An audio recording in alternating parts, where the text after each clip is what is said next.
Il aurait pu partir de lui-même. Ces gens-là ne partent jamais d'eux-mêmes. Ils ne peuvent pas.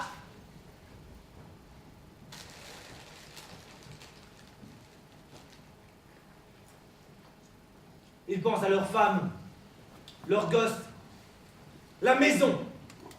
Et au qu'en dira-t-on? Ils viennent quand même, chaque matin, comme si de rien n'était. Ils mangent leur sandwich, le vomissent, pleurent dans leur voiture le midi, mais remontent après, encore, et attendent le soir pour partir et faire éclater la boule au ventre sous la douche à la maison. C'est comme ça.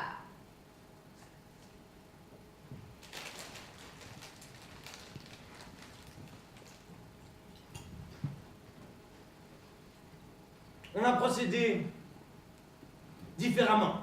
Il le fallait. Nous n'avions pas le choix. Il n'allait pas partir.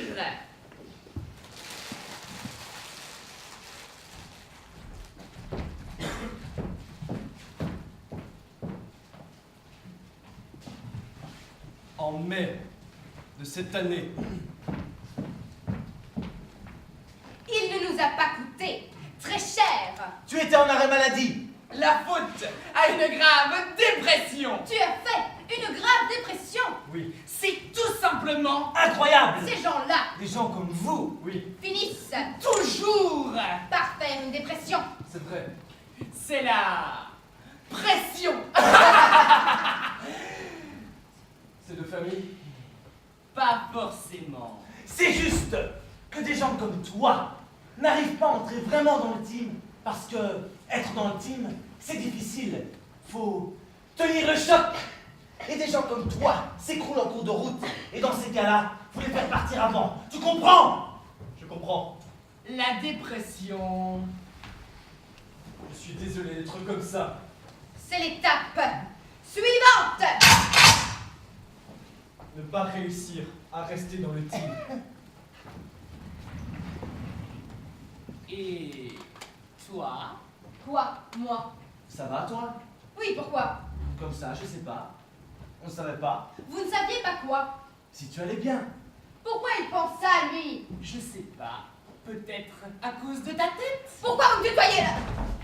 Tu t'entends bien avec ton mari? On veut dire sexuellement C'est important de bien s'entendre, sexuellement parlant. pour être performant le matin au bureau. C'est important. Alors, avec ton mari, Au lit, c'est comment? peut-être qu'elle est frigide. La pression au travail, tout ça. Les enfants en rentrant. Ça fait qu'on perd le goût de la chose. Au début, c'est juste moins souvent qu'avant. Puis après, c'est plus du tout. Peut-être qu'elle a une liaison. Un homme à la maison. Et un autre en sortant du boulot. Alors, coquine, Réponds.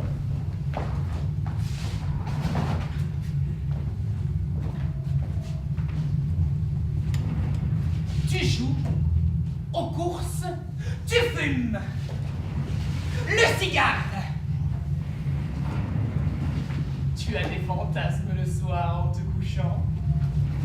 Tu as déjà eu envie de frapper des enfants. Tu t'entends bien avec tes voisins.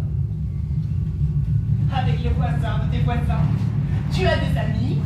Combien tu as déjà pensé à coucher avec un de tes amis? Tu as déjà pensé à avoir une relation homosexuelle?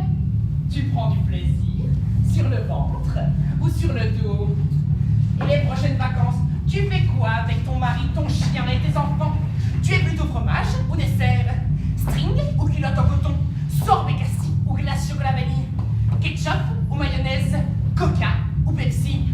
Aventurière ou plutôt Club Med? Province ou Paris? Sushi ou maquis? Carabine? Médicaments?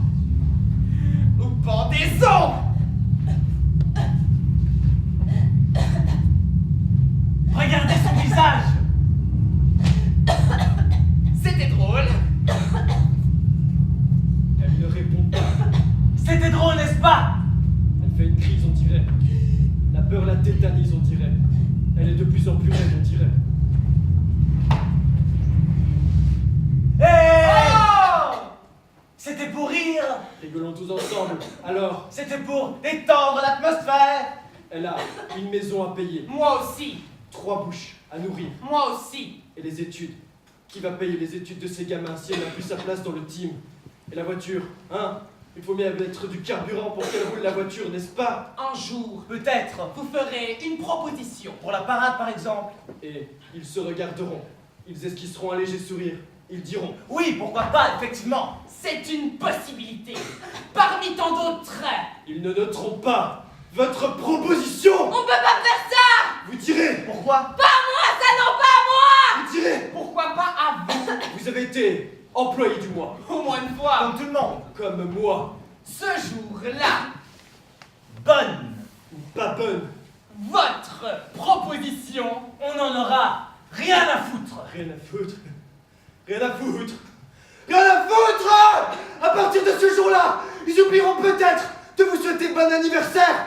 À partir de ce jour-là, vous mangerez peut-être seul à la cantine. À partir de ce jour-là, ils oublieront peut-être votre prénom. Qui sait? Si ce n'est déjà fait. Elle tremble. Elle a froid. Elle a peur. Elle a mal au cœur. Je ne veux pas manger toute seule à la cantine! Ensuite, Vous, Nous lui avons retiré sa chaise. ils m'ont dit. on a besoin d'une chaise.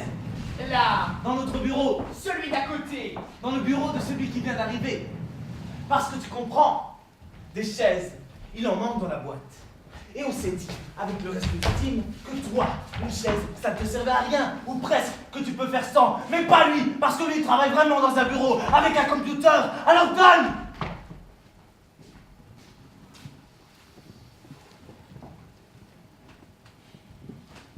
Et j'ai donné ma chaise.